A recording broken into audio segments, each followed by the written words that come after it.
और अचानक घबराया हुआ राहुल जोर से चीखते हुए नींद से जागा। उसका दिल बहुत जोर से धड़क रहा था, सांसें तेज चल रही थीं। राहुल के हाथ पैर ठंडे हो रहे थे और बदन पसीने से तरबतर हो चुका था। आज फिर राहुल ने सपने में उस लड़की को देखा, अलीबाग की उस अंधेरी भुतहा हवेली में। राहुल को वह लड़की यहां से वहां भागते हुए, चीखते चिल्लाते और रोते हुए दिखाई देती थी। उस लड़की के कपड़े यहां वहां से फटे हुए थे, चेहरा जैसे मानो पूरा जल चुका था। जगह जगह बदन में भयानक घाव लगे हुए थे। अपनी डरावनी आवाज में वह लड़की जोर जोर से चीखती, बचाओ बचाओ, पुकारती और आखिर में गिरकर रोने लगती। रोते वक्त मानो वह राहुल की तरफ ही देख रही थी और उसकी आंखों से खून के आंसू गिरते थे। ऐसा लगता था जैसे वह राहुल को अपनी मदद के लिए बुला रही है और उससे कुछ कहना चाह रही है, लेकिन वह क्या कहती थी कुछ भी समझ पाना बहुत मुश्किल होता था। समझ अगर कुछ आता था तो बस इतना कि वह मदद मांग रही है। कुछ देर राहुल अपने बिस्तर पर शांत बैठा रहा और अपने मन में आ रहे सपने के ख्यालों को रोककर फिर से नॉर्मल होने की कोशिश करता रहा।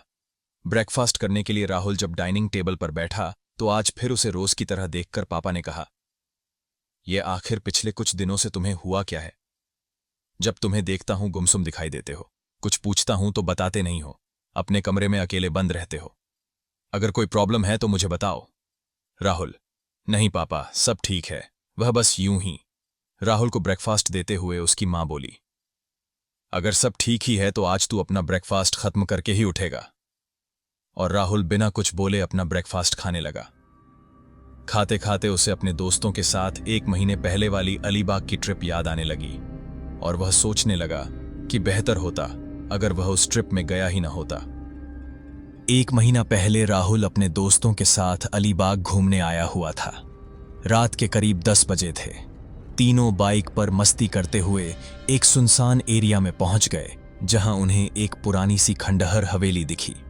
लोहे के एक बड़े से दरवाजे के पीछे उस हवेली के चारों ओर बड़ी बड़ी घास उग आई थी और दीवारों पर बेलें चढ़ी हुई थीं।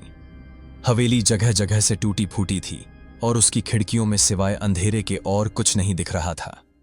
समीर थोड़ा एक्साइटेड होते हुए बोला, लो भाई, मिल गया हमारा बॉनफायर स्पॉट। अमित ने पूछा, वो कैसे? समीर ने हंसते हुए कहा, अरे यार, तुझे लगता है यहां जंगल के बीच इस भूतिया हवेली में कोई रहता होगा? अमित ने कहा, सही है भाई, चल। लेकिन राहुल थोड़ा अनईजी फील कर रहा था। उसने कहा, नहीं यार, ऐसे बिना पूछे अंदर जाना सही नहीं लग रहा, कोई और जगह देखते हैं। वैसे भी यह हवेली थोड़ी अजीब लग रही है। इस पर अमित ने कहा, अरे तो हमें कौन सा यहां घर बनाना है, ज्यादा से ज्यादा 2-3 घंटे रुकेंगे और फिर वापस चले जाएंगे। समीर ने भी अमित का साथ देते हुए कहा, हां और क्या। और भाई तू एक काम कर, फिल्में जरा कम देखा कर और चुपचाप अंदर चल। इसके बाद तीनों अंदर चले गए। उन्होंने कुछ लकड़ियां इकट्ठा की, आग लगाई और हाथ में बियर लेकर बैठ गए। समीर और अमित बियर पीते हुए जोर जोर से हंस रहे थे और मस्ती कर रहे थे, लेकिन राहुल का ध्यान बार बार हवेली की तरफ जा रहा था।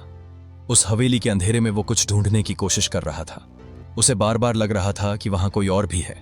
कुछ देर बाद समीर बोला, चल यार, बहुत टाइम हो गया, घर पहुंचने में 2 घंटे लग जाएंगे। अमित भी बोला, हां भाई चलो। जैसे ही तीनों उठे, राहुल अचानक रुक गया। उसे ऐसा लगा जैसे किसी ने उसका नाम पुकारा। वो फौरन मुड़कर हवेली की तरफ देखने लगा। अमित ने पूछा, क्या हुआ भाई, तू ठीक है? राहुल बोला, पता नहीं यार, ऐसा लगा जैसे किसी ने मुझे आवाज दी इस हवेली से। यह सुनकर समीर जोर से हंस पड़ा। ले भाई, लगता है तुझे आज बियर ही चढ़ गई। अमित और समीर अपनी बाइक स्टार्ट करने लगे, लेकिन राहुल अब भी वहीं खड़ा हवेली को घूर रहा था। उसे लग रहा था जैसे कोई है जो उसे रोक रहा है। तभी एक तेज हवा का झोंका आया जो सीधा राहुल के चेहरे से टकराया। लेकिन इससे पहले कि वो कुछ समझ पाता, अमित ने चिल्लाकर कहा, अरे भाई चलना, या फिर पूरी रात यहीं खड़ा रहेगा। राहुल ने भी बाइक स्टार्ट की और तीनों वहां से निकल गए। और उस दिन के बाद से वही लड़की हर रोज राहुल के सपनों में आने लगी, रोती हुई, चीखती चिल्लाती, हवेली में यहां वहां भागती और राहुल से मदद मांगती। राहुल को ब्रेकफास्ट टेबल पर फिर से खोया हुआ देखकर उसकी मां बोली। फिर से तू कहीं खो गया, पहले नाश्ता कर ले बेटा। राहुल ने चुपचाप अपना ब्रेकफास्ट खत्म किया और कॉलेज चला गया। उस दिन राहुल ने सोचा कि अब बहुत हो गया, अब उसे अपने सपने के बारे में दोस्तों को बता देना चाहिए। कॉलेज में उसने अमित और समीर को पूरी बात बताई कि कैसे वो रोज रोज उसी खंडहर हवेली का सपना देखता है, लेकिन हुआ वही जिसका राहुल को डर था। दोनों उसका मजाक उड़ाने लगे, हंसने लगे। राहुल चुप रहा और बिना कुछ कहे वहां से चला गया। अब राहुल से ये सब सहा नहीं जा रहा था। रोज के इन सपनों से वो बहुत परेशान हो चुका था। उसी दिन शाम को उसने अपनी बाइक उठाई और सीधा अलीबाग की तरफ निकल गया।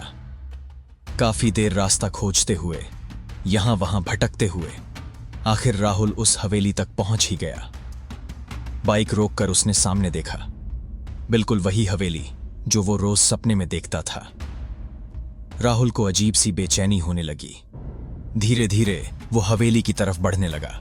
जैसे ही वो हवेली के गेट के पास पहुंचा, उसके कदम अपने आप रुक गए। अंदर जाने की हिम्मत उसमें नहीं हो रही थी। वो चुपचाप खड़ा हवेली की तरफ देख ही रहा था कि तभी उसके पीछे से एक आवाज आई और राहुल ने झट से पीछे मुड़कर देखा। सामने एक बूढ़े से फकीर बाबा खड़े थे, कंधे पर झोला, हाथ में चिमटा, लंबी दाढ़ी और मूंछें, गले में ताबीज और हाथों में अंगूठियां। वो राहुल की तरफ देखकर मुस्कुरा रहे थे। फकीर बाबा बोले, तो आखिर तू आ ही गया। यह सुनकर राहुल चौंक गया। उसने घबराते हुए पूछा, आप मुझे जानते हैं? फकीर बाबा बोले, जब पिछली बार तुझे यहां देखा था तभी मैं समझ गया था कि मार्गरीटा की मदद तू ही कर सकता है। राहुल ठिठक गया। यह नाम सुनते ही उसकी सांसें तेज हो गईं। उसने लड़खड़ाती आवाज में पूछा, मार्गरीटा?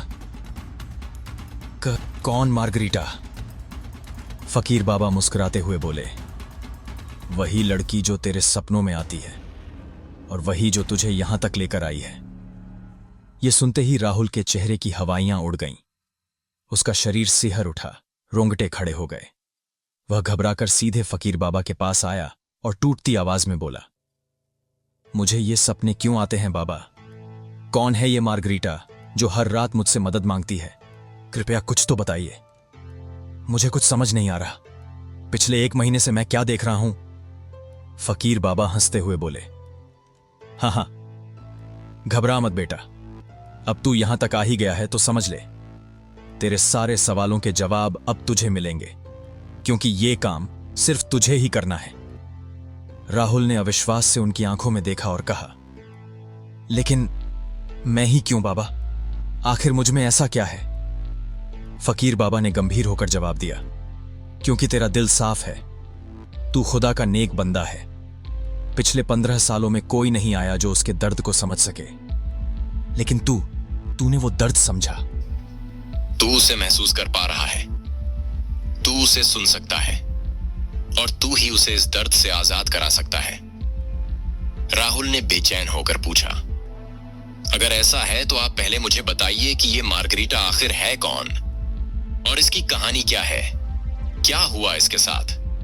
फकीर बाबा ने गहरी सांस ली और जैसे समय की परतें उसके लफ्जों के साथ खुलने लगीं।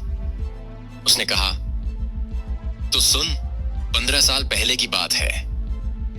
अलीबाग के एक शांत से गांव में एक छोटे से मिट्टी के घर में मार्गरीटा नाम की एक लड़की अपनी बूढ़ी मां के साथ रहती थी। मार्गरीटा की एक छोटी सी बेकरी थी जो पूरे गांव में अपनी खुशबू और स्वाद के लिए जानी जाती थी। उसी बेकरी से वो अपनी मां की देखभाल करती थी और अपने छोटे से जीवन को खुशियों से भरने की कोशिश करती थी। गांव वाले उसे बहुत प्यार करते थे क्योंकि वो एक बहुत ही साफ दिल, मददगार लड़की थी। लेकिन उसकी मासूम खूबसूरती वही उसकी सबसे बड़ी मुश्किल बन गई। उस वक्त अलीबाग की पुरानी हवेली में एक आदमी आया था, मिस्टर डिसूजा, जो कि लंदन में रहता था और एक बड़ा बिजनेसमैन था।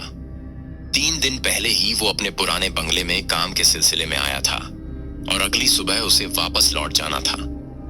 डिसूजा एक गिरा हुआ इंसान था जिसकी नजरें कभी भी और किसी पर भी फिसल सकती थीं।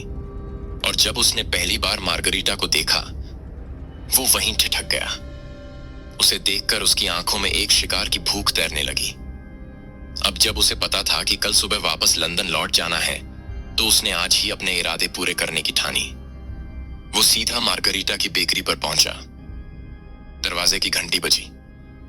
मार्गरीटा ने मुस्कुराकर कहा, हेलो सर, गुड आफ्टरनून, बताइए क्या लेंगे आप? डिसूजा ने उसकी आंखों में देखते हुए कहा, हेलो ब्यूटीफुल, एक्चुअली मैं अब यहां रहता तो नहीं हूं, लेकिन लोगों से आपके स्पेशल केक की मैंने बहुत तारीफ सुनी है। मैं बिजनेस के सिलसिले में यहां आया था और कल सुबह वापस लंदन जा रहा हूं, तो सोचा क्यों ना जाने से पहले आपका यह स्पेशल केक ट्राई किया जाए। मार्गरीटा ने मुस्कुराते हुए जवाब दिया, श्योर सर, लेकिन केक बनने में अभी कम से कम 2 घंटे लगेंगे। डिसूजा ने खुशी जताते हुए कहा, ओह दैट्स ग्रेट, वैसे भी मुझे फ्रेश केक चाहिए था।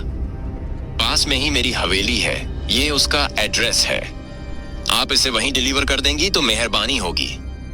मार्गरीटा ने शालीनता से कहा, नो प्रॉब्लम सर, वैसे तो होम डिलीवरी के एक्स्ट्रा चार्जेस होते हैं, लेकिन आप हमारे अलीबाग में गेस्ट हैं, इसलिए आपके लिए ये डिलीवरी फ्री। प्यारी सी मुस्कान के साथ वह बोली।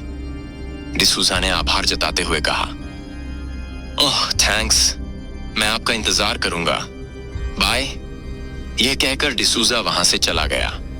कुछ समय बाद मार्गरीटा अपनी साइकिल से डिसूजा के लिए केक लेकर हवेली जाने लगी। वह उसे एक शरीफ इंसान समझ रही थी, लेकिन उसकी असली नीयत से वो वाकिफ नहीं थी। जब मार्गरीटा हवेली पहुंची तो डिसूजा पहले से उसका इंतजार कर रहा था। उसने उत्साहित होकर कहा, आइए आइए, प्लीज कम इनसाइड। मार्गरीटा ने संकोच से कहा, नहीं नहीं, मुझे जल्दी ही वापस जाना है, बहुत सारा काम बाकी है। डिसूजा ने उसे रोकते हुए कहा, देखिए मेरे लिए आपने इतना किया, अब आपको यूं ही लौटा दूंगा तो मुझे अच्छा नहीं लगेगा।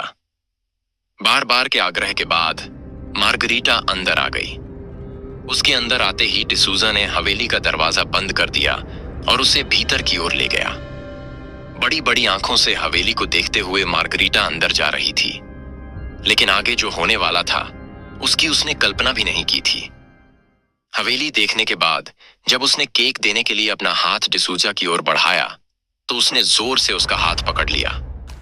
मार्गरीटा बुरी तरह डर गई। उसके हाथ से केक नीचे गिर गया। उसे डिसूजा की इस हरकत पर विश्वास नहीं हो रहा था। घबराते हुए वह बोली, ये क्या बदतमीजी है, छोड़िए मेरा हाथ, प्लीज मुझे जाने दीजिए।